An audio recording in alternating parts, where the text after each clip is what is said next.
آج کل ہم دیکھ رہے ہیں کہ بڑھتے ہوئے آٹزم کے جو رجحانات ہیں یا لوگوں کو اس کا پتہ نہیں چلتا، تو ہمیں کئی لوگ اپروچ کرتے ہیں، وہ کہتے ہیں آپ آٹزم اور اسپیچ تھراپی کے اوپر پروگرام کیوں نہیں کرتے، تو اس لیے ہم نے فوکس کیا آج.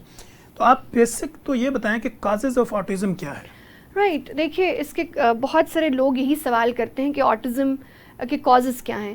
دنیا میں بہت ساری ریسرچ ہو رہی ہیں، بہت سارے سروے ہو رہے ہیں، اور بہت سارا کام میڈیکیشن پر ہو رہا ہے، لیکن یہ ایک نیورو ڈائیورسٹی ڈس آرڈر ہے.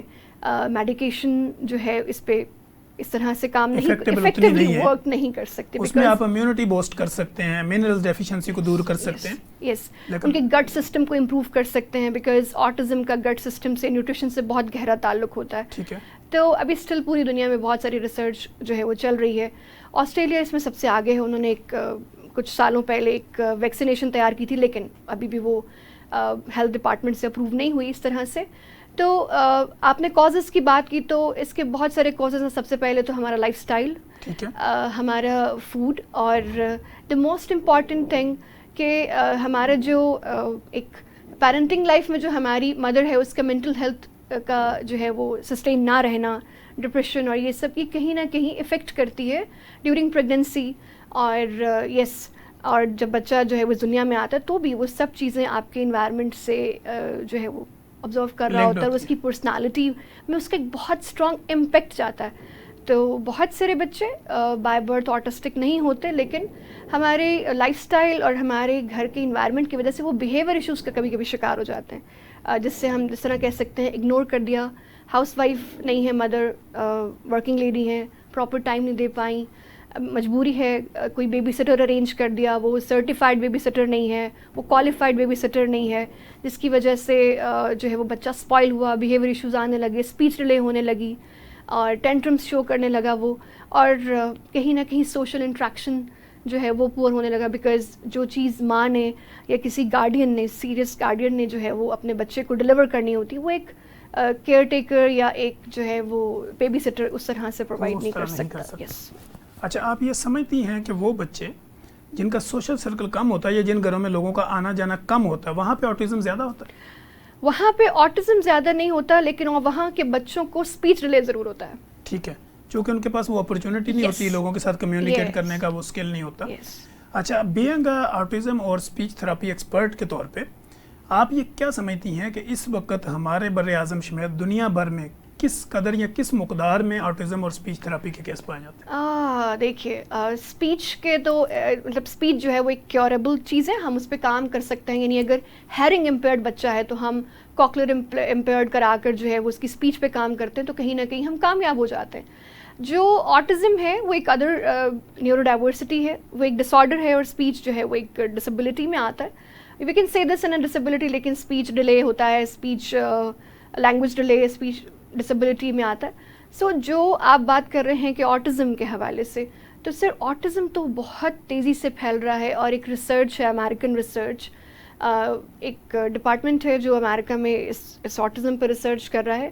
وہ اس کے اکارڈنگ 2025 میں ہر 14واں یعنی 14th چائلڈ جو ہوگا وہ 2025 تک آٹسٹک ہوگا. یعنی اس کا نمبر اور ریز کرے گا. اور اگر ہم پاکستان کی بات کریں تو ہمارے پاس اس کا جو ایگزیکٹ نمبر آف ڈیٹا نہیں ہے. اس کی وجہ یہ ہے کہ پاکستان ابھی ہمارے پیرنٹس ابھی ڈینائل سٹیج پر ہیں. ہمارا بچہ آٹسٹک ہے لیکن ہم ایکسیپٹ کرنے کو تیار نہیں. ہمارا بچہ بیہیویئر ایشوز تھرو کرتا ہے، لیکن ہم کسی کنسلٹنٹ، کسی تھراپسٹ، کسی سائیکالوجسٹ اور کسی چائلڈ سائیکالوجسٹ کے پاس لے کر جانے کو تیار نہیں، بیکاز ہم ڈینائل سٹیجز پر ہیں. ہمیں لگتا ہے کوئی بات نہیں، بچہ ہے. لیکن یہاں پہ مجھے لگتا ہے کہ بڑے بھی جو ہے نا وہ آٹزم کا شکار ہیں، کیونکہ جب بجلی کا بل، گیس کا بل آتا ہے تو وہ بھی وہی زبان استعمال کرتے ہیں بولنے اور اشاروں کی، جو کہ آٹزم میں شاید سمجھی جاتی ہے. نہیں سر، ایسا کچھ نہیں ہے. آٹزم ایک نیورو ڈائیورسٹی ہے جس میں جو ہے وہ آپ سوشل انٹریکٹ پور ہوتا ہے آپ کا، آپ کمیونیکیٹ اچھے سے نہیں کر پاتے، آپ سوشلائز نہیں ہوتے، آپ کو انوائرمنٹ، کسی نئے انوائرمنٹ میں جو ہے وہ ایڈجسٹ کرنا تھوڑا مشکل لگتا ہے. آپ دوست نہیں بنا سکتے، تھوڑا ڈیفیکلٹی آتی ہے. آپ آئی کانٹیکٹ نہیں کر سکتے. آپ اپنے بیہیویئر، جو بھی آپ کی خیالات یا آپ کی جو بیہیویئرز ٹریٹس ہیں، آپ اس کو جو ہے وہ اس طرح سے کنٹرول نہیں کر پاتے. جس طرح ایک نارمل بچہ ہے، آپ اس کو ڈانٹتے ہیں تو وہ ڈرتا ہے اور پھر روم میں چلا جاتا ہے.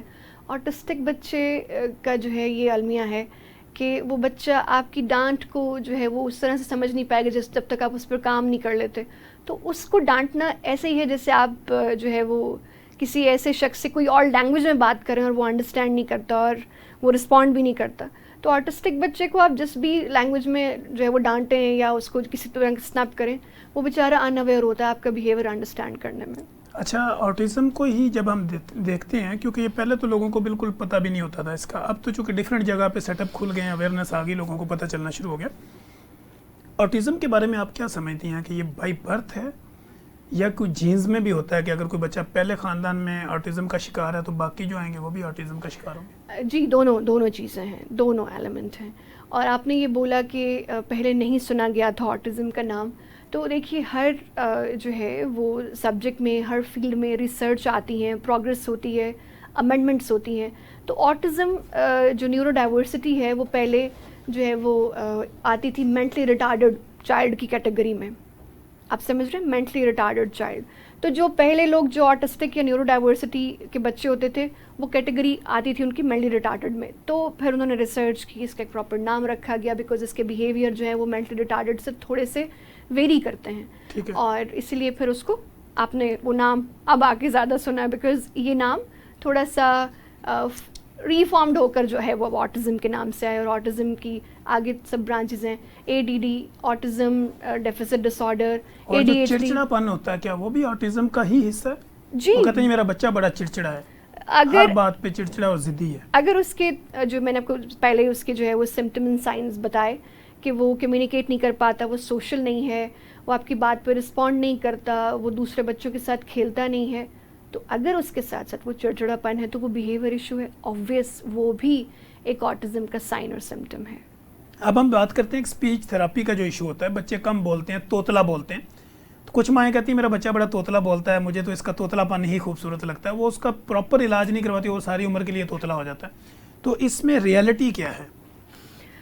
دیکھیے آٹزم جو ہے وہ جس طرح آٹزم کے ساتھ ساتھ آپ نے بات کی اسپیچ کی, تو اسپیچ جو ہے وہ ایک کیوریبل ایشو ہے اور ہم اس کو کیور کر سکتے ہیں. ٹھیک ہے. اور اس کا آپ نے ابھی پوچھا کہ اس کا گولڈن ٹائم جو ہے, it's a very golden time is this کہ آپ بیفور 6 ایئرس اگر آپ 6 سال سے پہلے اپنے بچے کی اسپیچ جو ہے وہ ڈیولپ کر لیتے ہیں یا اسپیچ تھراپسٹ کے پاس یعنی کچھ لفظ وہ بولنا شروع کر دیں پراپر. یس, تو اگر گولڈن ٹائم کی بات کریں تو 6 سال سے پہلے تک اسپیچ کا جو ہے وہ بہت اچھا گولڈن ٹائم ہوتا ہے. اور اسپیچ کے بہت سارے کازز ہو سکتے ہیں. ایک ہے بچہ نارمل ہے لیکن اسپیچ ڈیلے ہے, اور اس کے ایشوز جو ہیں وہ اسپیچ ڈیلے جو ہے وہ جینیٹیکلی بھی ہو سکتے ہیں. اس لیے جینیٹیکلی ہو سکتے ہیں کہ maybe father delay child ہو, یا جو ہے وہ بچہ خود جو ہے وہ پری میچور برتھ ہو, کچھ اس کے مائل سٹون ڈیلے ہوں جس کی وجہ سے اس کی اسپیچ افیکٹ ہوئی. اور ایک ماں باپ کے ایک بڑا آسان سا ایک کلیہ بتاتی ہوں, آپ گوگل پہ جا کے لکھیے کہ physical and mental growth Portage guideline list ملتی ہے. اس میں ایک لسٹ لکھی ہوتی ہے کہ بچہ اگر 10 ماہ کا ہے تو وہ کون کون سی چیزیں کر سکتا ہے, بچہ 6 ماہ کا ہے تو کیا کیا کر سکتا ہے. اب اس کے جواب میں 6 ماہ کا ہے تو کیا جب آپ بچے کو کوئی کھلونا پکڑاتے ہیں تو کیا بچہ وہ ہے کھلونا آپ کے ہاتھ سے پکڑ لیتا ہے؟ کیا جو 6 ماہ کا بچہ ہے اور آپ دور بیٹھے ہیں اور آپ اس کا نام پکارتے ہیں اور وہ آپ پلٹ کے گردن موڑ کر آپ کی طرف دیکھتا ہے؟ یہ آپ 6 ماہ بتا دیں. جی, تو یہ والی ایسی چیک لسٹ جو ہے وہ اگر ہر پیرنٹ کے پاس ہو تو وہ یہ جان سکتے ہیں کہ میرے بچے کی اسپیچ کس ایج میں ڈیلے ہو رہی ہے, نارمل جو بچے ہیں وہ کس ایج میں کون کون سے مائل سٹونز اچیو کرتے ہیں, اور میرے بچے نے کون کون سے مائل سٹونز جو ہیں اس سے مس ہو گئے. سو اس سے اندازہ ہو جاتا ہے کہ ہمارے بچے کی اسپیچ جو ہے وہ کتنے مہینے بھی ڈیلے ہے اور کتنے سال ڈیلے ہے, اور ہمیں پتہ چلتا ہے کہ ہمارے اگر بچے کی اسپیچ ڈیلے تو کہیں نہ کہیں کیا اس کی مینٹل گروتھ بھی تو ڈیلے نہیں ہے. بہت سارے بچے جو ہیں آئی تھنک 3 ماہ یا 4 ماہ کا بچہ گردن سنبھالنے لگتا ہے, اور 10 دن کا بچہ جو ہے وہ آپ کو جیسے آپ جیسچر دیتے ہیں اس جیسچر پہ اسمائل کرنے لگتا ہے. اور اگر ہم 15-20 دن بچے کی بات کریں تو وہ آپ کوشش کرتا ہے, ہاتھ پیر مارتا ہے آپ کی طرف دیکھ کر. سو یہ وہ سب جیسچرز ہیں جس سے مائیں جو ہیں اس چیک لسٹ کو چیک کر کے بتا سکتی ہیں کہ میرے بچے نے یہ چیزیں سب ٹائم پہ کی اور نہیں کی. اس سے آپ یہ بھی جو ہے وہ بہت اچھے طریقے سے اسکرین کر سکتے ہیں کہ میرے بچے کو آٹزم ہے, میرے بچے کو اسپیچ ڈیلے ہے, میرے بچہ ہیرنگ ایشو میں تو نہیں آ رہا, کیونکہ اگر اسپیچ ڈیلے ہے تو ہو سکتا ہے ہیرنگ ایشو بھی ہو, بیکاز اس کو کم سنائی دیتا ہو. اور اس کو چیک کرنے کا کیا پرپز ہوتا ہے کہ اگر ہمیں کیسے جلدی پتہ چلنا چاہیے کہ ہمارے بچے کو سن بھی رہا ہے کہ نہیں سن رہا. تو آپ اگر بچہ جو ہے وہ کوئی بھی آپ رٹل اس کی طرف گھماتے ہیں, تو اگر وہ اس کو نہیں دیکھتا, اس کے کانوں کے پاس لے کر جاتے ہیں ارلی ڈیز میں ہی, تو اور بہت سارے لوگ ایسے کرتے ہیں جن کے فیملی میں بہت سارے کیسز پہلے ہی جو ہیں وہ ہیرنگ لاس کے ہوتے ہیں, تو ہم ان کو بولتے ہیں پلیز آپ ارلی اسٹیجز پہ یہ چیزیں کیجیے کہ رٹل لیجیے, جس کو ہم اردو میں شاید بچوں کا وہ جو ہے وہ کھلونا بولتے ہیں, اس کھلونے کو آپ بچوں کے کان کے پاس لے کر جائیے, میک دا ساؤنڈس, اور جب وہ ساؤنڈس پہ ریئیکٹ کرے گا دیٹس مین اس کے جو ہے وہ کان پراپرلی ورک کر رہے ہیں. اور پھر اگر ایک اور سائن ہوتا ہے, کمرے میں تھوڑا سا ڈور جو ہے وہ زور سے بند کر کے دیکھیے, اگر بچہ جو ہے وہ ڈرتا ہے یا روتا ہے دیٹس مین اس کا ہیرنگ جو ہے وہ ایشو نہیں ہے, ہی کین لسن پراپرلی. اب اس کی ٹائپس کی بات کرتے ہیں, اور جو اسپیچ کی ٹائپس ہیں, speech delay, speech and language delay, stammering بھی جس کو ہم بولتے ہیں ہکلا کر بولنا, آپ نے طوطلا پن بولا, ہکلا کر بولنا, یہ بھی اس کیٹیگری میں آتا ہے. پھر ہیرنگ لاس ہے, ہیرنگ لاس مین کہ بائی برتھ ہی جو ہے وہ سن نہیں پاتا, تو جب آپ سن نہیں پاتے تو ڈیفینیٹلی آپ پھر بول بھی نہیں پاتے, تو اس کے لیے بھی جو ہے وہ اسکریننگ پیٹرن یہ ہوتا ہے کہ آپ ان ماؤں کے نام کیا پیغام ہے جو اپنے بچے کے طوطلے پن کو خوبصورتی میں کنورٹ کرتی اور اس کا علاج نہیں کرواتی؟ وہ یہ سمجھتی ہیں کہ یہ نیچرلی طوطلا ہے, تو لہٰذا آپ یہ سمجھتی ہیں کہ نیچرلی طور پہ وہ طوطلا تھا یا اس کو اس وقت ٹریٹمنٹ کا ضرورت تھا؟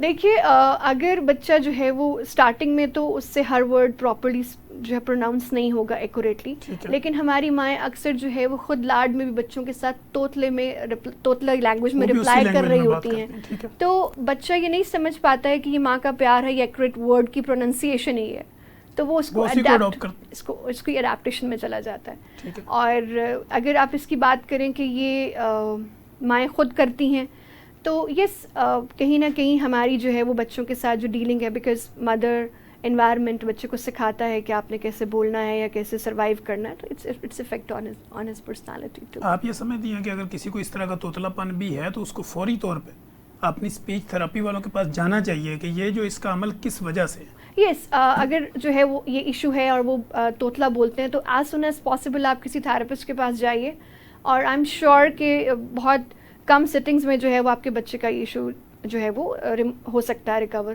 اور دا ادر تھنگ از دس, ابھی تو ہمیں وہ بہت کیوٹ لگتا ہے, it sounds cute, it's looking cute, innocent لگتا ہے, لیکن ذرا سوچیے کہ اگر وہ اسکول اور کالجز میں جائے گا اور ایسے بولے گا تو بچے اس کا مذاق اڑائیں گے, تو اس کا کانفیڈنس کتنا جو ہے وہ کلیش ڈیولپ ہوگی تو وہ بڑے مسائل ہوں گے.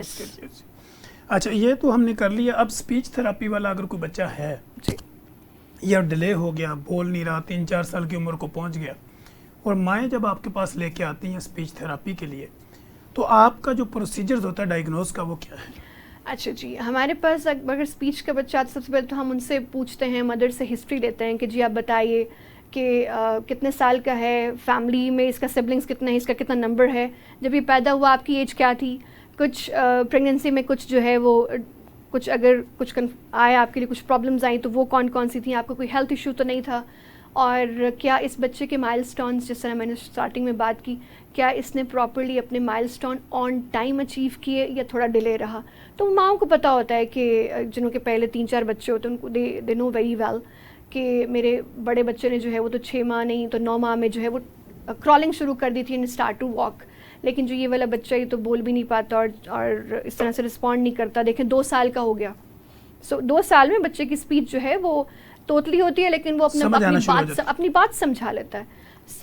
یہ اس طرح کی جو سب چیزیں ہیں یہ بہت لاؤڈلی نظر آتی ہیں, اور آپ کو وہ لے مین جو ہوتا ہے نا, جو ان پڑھ بھی ہوتا ہے, یعنی گھر کی دادی نانی, وہ بھی آبزرو کر رہی ہوتی ہے, یہ بول نہیں پا رہا, یہ اس طرح سے ایکسپریس نہیں کر پا رہا, کیوں, اس کو کسی کے لے کر جاؤ, اس کو کسی جانا چاہیے, اس کو ٹریٹمنٹ کروانا چاہیے. تو دا موسٹ امپارٹنٹ تھنگ کہ آپ کو پتہ ہونا چاہیے کہ بچے کے مائل سٹونز کس ایج میں کور ہو جانے چاہیے اور کس ایج کی کیا مائل سٹونز کا ہونا ضروری ہے, اور اگر یہ ڈیلے ہوتے رہیں گے تو پرابلم ہوتی ہے, پھر اسپیچ ریکور نہیں ہو پاتی. میں نے جس طرح بتایا کہ 6 سال کے بعد ریکوری چانسز جو ہے وہ مشکل ہو جاتا ہے. اچھا سدرا نعیم، ہم یہ بات کرتے ہیں کہ جوائنٹ فیملی سسٹم جو ہوتے ہیں، کیا اس میں بھی آٹزم کا کوئی ایشو ہوتا ہے یا یہ آٹزم کے لیے بینیفیشل ہوتے ہیں؟ دیکھیے جتنا بچہ جو ہے وہ جوائنٹ فیملی میں رہتا ہے اس کا سوشل انٹریکشن اچھا رہتا ہے، لیکن اگر فیملی سپورٹیو ہے، اگر فیملی بچے کے بیہیویئر کو سمجھتی ہے، تو اگر فیملی یہ چیز انڈرسٹینڈ کرتی ہے کہ اگر ماں نے بچے کو اسمارٹ فون سے منع کیا ہے بیکاز وہ اس کی اسپیچ پہ کام کر رہی ہے، تو پوری فیملی کو یہ چیز سمجھنی چاہیے کہ بچہ رو رہا ہے، ٹینٹرم شو کر رہا ہے، جو مرضی کر رہا ہے، گھر سر پہ اٹھا رہا ہے، تو وہ ایک ہی پیٹرن پہ سب بچے کے ساتھ اسی پرومسز کے ساتھ کام کریں، اسی کمٹمنٹس کے ساتھ کام کریں، نہیں ملے گا. تو بلیو می ایکسٹینشن فیملی جو ہے وہ بچے کے بیہیویئرس کو امپروو کرنے میں بہت پازیٹیو رول پلے کر سکتی ہیں اور کرتی بھی ہیں. اور اگر یہی بیہیویئر ان کا مدر اور تھراپسٹ کے اپوزٹ جاتا ہے تو یہی پروسیس جو ہے وہ ڈیلے بھی ہو جاتا ہے. اچھا، یہاں پہ ہم نے بات کی تھی بیہیویئر کی. جی. تو آپ یہ سمجھتی ہیں کہ جوائنٹ فیملی سسٹم جو کہ ہمارے ملک میں عام ہے، تو جہاں پہ جو 8-8 10-10 خاندان ایک ہی گھر میں رہ رہے ہوتے ہیں، تو وہاں پہ بیہیویئر جو ایشوز ہوتے ہیں وہ زیادہ ہوتے ہیں کیونکہ وہ طرح طرح کے لڑائی جھگڑے بھی دیکھتا ہے بچہ؟ دیکھیے بچہ جو ہے وہ ایک جس عمر میں ہوتا ہے نا، اس کو یہ نہیں پتہ ہوتا ہے کہ میں نے کیا اڈاپٹ کرنا ہے. وہ ایک اسپنج کی طرح، جس طرح ابھی یہاں پانی گر جائے گا تو ہم اسپنج رکھیں گے تو وہ سارا پانی سوک کر لے گا. بچے کی پرسنالٹی ایک اسپنج کی طرح ہوتی ہے. وہ نہیں آئیڈینٹیفائی کر پاتا ہے کہ کیا اچھی چیز ہے، کیا بری چیز ہے، کون سا بیہیویئر جو ہے وہ پازیٹیو ہے، کون سا جو ہے وہ نیگیٹیو ہے، کون سا مجھے اڈاپٹ کرنا چاہیے اور کون سا نہیں. تو اس کو جو ملتا ہے وہ اڈاپٹ کرتا ہے. نو ڈاؤٹ وہ اسکولنگ سے بھی ہو سکتا ہے، وہ ایکسٹینشن فیملی سے بھی، جوائنٹ فیملی سے بھی ہو سکتا ہے، وہ کہیں سے بھی ہو سکتا ہے. بیکاز بچے دے نیور انڈرسٹینڈ کہ which is good for me and which is bad for me. تو وہ اس کو اڈاپٹ کرتا ہے. اور بیہیویئر اگر وہ کسی اور مطلب اگر ابا نے ابیوزو بیہیویئر رکھا ہے تو ابا is speaking very loud in a home, ابا بہت اونچی اونچی بولتے ہیں گھر میں، تو بچہ تو اڈاپٹ کرے گا، پھر بچہ اسے زیادہ اونچی بات کرے گا. اگر فیملی میں جو ہے وہ تھوڑا سا سب لوگ ہائپر ایکٹیو ہیں اور چلا کے بات کرتے ہیں، یس انڈرسٹوڈ، بچہ will be adapt this behaviour. وہ نارمل بچہ بھی بیہیو کرے گا. I am not talking about only autism میں یہ بچہ کرتا ہے یا اسپیچ ڈیلے میں کرتا ہے، ہر بچہ اڈاپٹیو بیہیویئر میں ہوتا ہے. ٹھیک ہے. اچھا سدرا، آٹزم اور اسپیچ تھراپی کے جو بچے ہوتے ہیں ان کی کوئی بلڈ انویسٹیگیشن کی بھی ضرورت ہوتی ہے؟ جی، اسپیچ کی نہیں ہوتی ہے، آٹزم کی ہوتی ہے. اور ہر طرح کی جو آپ کہہ سکتے ہیں کہ تھراپسٹ اور ریسرچ ان کی اپنی اپنی ایک رائے ہے، اور اس بلڈ گروپس کے اکارڈنگ وہ ہم یہ جانتے ہیں کہ اگر بلڈ گروپ میں کچھ چینجز ایسی آتی ہیں کہ وہ اس سے پتہ چلتا ہے کہ یا تو آٹزم ASD آٹزم اسپیکٹرم ڈس آرڈر ہے یا ADHD ہے. اب ADHD ہے تو میڈیکیشن چلتی ہے، اور ADHD کتنا ہے، کیسا ہے اور کس لیول کا ہے اس کو جاننے کے لیے بلڈ ٹیسٹ ہوتے ہیں، اور پھر اس کے لیے میڈیکیشن کی ضرورت پڑتی ہے. That's why we need it. ایک autism and speech therapy expert جو ہوتی ہے اس کو اپنے یہ سارے کام کرنے کے لیے جو ٹیم اس کو بنانی پڑتی ہے، اس ٹیم میں کون کون سے جو اسپیشلٹی ہوتی ہے وہ انوالو ہوتی ہے؟ رائٹ. سب سے پہلے تو جو ہے وہ ہمارے پاس جتنی بھی ٹیم ہو، they must be get background from the psychology department یا اسپیشل ایجوکیشن. ان کی ایکسپرٹیز جو ہے وہ یا تو اسپیشل ایجوکیشن میں ہو یا ان کی ایکسپرٹیز جو ہے وہ سائیکالوجی فیلڈ سے ہوں. اور اس کے ساتھ ساتھ اگر وہ اسپیچ تھراپسٹ ہیں، she must be have a certification on speech therapy. Speech therapy SLP ہونا چاہیے، اسپیچ لینگویج پیتھولوجسٹ ہونا چاہیے ان کو. نہیں تو ان کو جو ہے وہ کسی اسپیچ تھراپسٹ کے اسسٹنٹ ہونا چاہیے تاکہ شی نوز the techniques and the pattern of the work. اور اگر ہم آٹزم کی بات کرتے ہیں تو یس اگین آپ کی ایکسپرٹیز جو ہیں، آپ کا جو basic back ground of knowledge ہے وہ یا تو اسپیچ یا تو ہونا چاہیے سائیکالوجی اور یا اسپیشل ایجوکیشن. پھر اس کے بعد آپ کی ایکسپرٹیز ہونی چاہیے. RBT رجسٹرڈ بیہیویئر ٹیکنیشینس ہوتے ہیں، اور the most important AB experts ہوتے ہیں، اپلائڈ بیہیویئر انالسٹ ہوتے ہیں، اور بھی بہت ساری سرٹیفکیشن ہوتی ہے. آٹزم بیہیویئر اسٹریٹجیز کے کچھ کورسز بہت سارے. آٹزم اور اسپیچ تھراپی میں ڈائٹیشین کا کتنا رول ہے؟ جی، یہ اتنا ہی امپورٹنٹ ہے جتنا ہم لوگوں کا سانس لینا. بیکاز میں آپ کو اس کو اس طرح سے آسان بتاتی ہوں کہ جب کسی بھی ایک بہت سینئر، بہت فارمڈ پرسنالٹی کو کانسٹیپیشن ہوتی ہے تو اس کی پوری پرسنالٹی، اس کی ورکنگ، اس کا بیہیویئر سفر کرتا ہے صرف ایک کانسٹیپیشن کی وجہ سے. اور وہ ایک نارمل پرسن ہوتا ہے اور اس کی ساری پرسنالٹی ٹریٹ اچھے ہوتے ہیں، لیکن پھر بھی اس کی پروگرس افیکٹ ہوتی ہے اس کی کانسٹیپیشن کی وجہ سے. اس کا ورک افیکٹ ہوتا ہے، اس کی نیند افیکٹ ہوتی ہے، اور کہیں نہ کہیں اس کا جو بیہیویئر ہے وہ بھی ریز ہوتا ہے. Same thing is happening. Autistic بچہ، اس کو گٹس ایشوز ہوتے ہیں بیکاز وہ پکی ایٹر ہوتا ہے، وہ کم یا تو بہت ایسی چیزیں کھاتے ہیں جو اس کی ہیلتھ کے لیے اچھی نہیں ہوتی، like candies and some thing, اور اس کے اور آٹسٹک بچوں کے لیے جتنی بھی آرٹیفیشل فوڈ ہوتا ہے وہ ان کے لیے ایک زہر کی طرح کام کرتا ہے. تو نیوٹریشنسٹ کا رول اسی طرح ہے کہ اس کو جس طرح سانس لینا ہمارے لیے ضروری ہے کہ نیوٹریشنسٹ جو ہے وہ بچے کی ہیلتھ کے اکارڈنگ ایسی ڈائٹ پلان کرتا ہے جس سے اس کا بیہیویئر کنٹرول رہتا ہے، جس سے اس کا ٹینٹرم ہائی نہیں ہوتا، جس سے اس کی ہائپر ایکٹیویٹیز جو ہیں وہ کنٹرول ہونے لگتی ہیں. اور اس کی سب سے بڑی اگزامپل یہ ہوتی ہے کہ ہم لوگ جب پیرنٹس کو ریفر کرتے ہیں نیوٹریشنسٹ کے پاس، تو نیوٹریشنسٹ کہتے ہیں سب سے پہلے ویٹ کو یعنی گندم کو ریموو کر کے ان کو چاولوں کی طرف اور مکئی کے آٹے کی طرف لے کر آئیے، بیکاز اس سے جو ہے وہ بلڈ میں جو ایک ہیٹ ہوتی ہے وہ تھوڑا کم ہونے لگتی ہے. سو بہت بہت امپورٹنٹ رول ہے ایک نیوٹریشنسٹ کا. ٹھیک ہو گیا. اچھا، دوسرا آپ یہ سمجھتی ہیں کہ autism and speech therapy expert ہونے کے ناطے، چونکہ آپ کا فیلڈ میں ایکسپیرینس بھی ہے اور ڈیلی بیسس پہ آپ سینکڑوں مریضوں کو دیکھتی بھی ہوں گی اور آپ کی انڈر سپرویژن لوگ چل بھی رہے ہیں، اس میں فزیکل ایکٹیویٹی کا کتنا رول ہے؟ اسپیچ میں نہیں، آٹزم میں بہت بہت امپورٹنٹ رول ہے. جس طرح میں نے اسٹارٹنگ میں نیوٹریشن کے لیے کہا گیا، تو سیکنڈ نیوٹریشن کے بعد جو سیکنڈ موسٹ امپورٹنٹ تھنگ ہے وہ بچے کی physical and O T occupational therapy ہونا، یعنی بچے کا فزیکلی کسی بھی چیز میں انوالو ہونا، ایکٹیویٹیز میں پروڈکٹیو، افیکٹو اینڈ ایسی ایکٹیویٹیز جس سے بچے کی جو ہے وہ پوری باڈی کے جوائنٹس جو ہیں وہ یوز ہوتے ہوں. فٹ بالنگ کرائیے، ہینگنگ کرائیے، سائیکلنگ کرائیے، بہت ضروری ہیں activities. Outdoor activities, Indore activities بہت ضروری ہیں بچے کے آٹسٹک بچے کے بیہیویئرس کو کنٹرول رکھنے کے لیے. آٹسٹک بچے کو آکسیجن جو ہے وہ بہت ضروری ہوتی ہے، چونکہ جب آکسیجن ملے گا تو اس کی بلڈ سرکولیشن بہتر ہوگی اور بلڈ فلو بہتر ہوگا.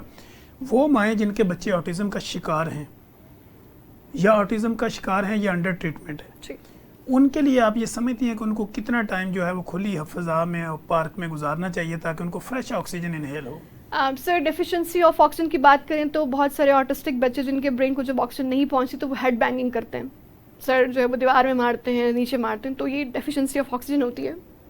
تو میں پیرنٹس کو یہ بولتی ہوں کہ اگر آپ اپنی ڈیلی روٹین میں سے 50 minute, 40 minute, 20 minute, 30 minute, whatever in their suitable routine آپ اپنے بچے کو گراؤنڈ میں لے کر جاتے ہیں تو یہ بہت اچھی بات ہے. اس سے جو ہے بچہ جب تھک کر گھر واپس آئے گا تو وہ آٹومیٹکلی کوئی بھی ایسا ٹینٹرم، کوئی بھی ایسا بیہیویئر شو نہیں کرے گا گھر میں، بیکاز وہ ساری تھکان تو گراؤنڈ میں اتار آیا، وہ ساری انرجی تو وہیں نکال آیا اور پھر آکسیجن بھی وہاں سے فریش لے کر آیا.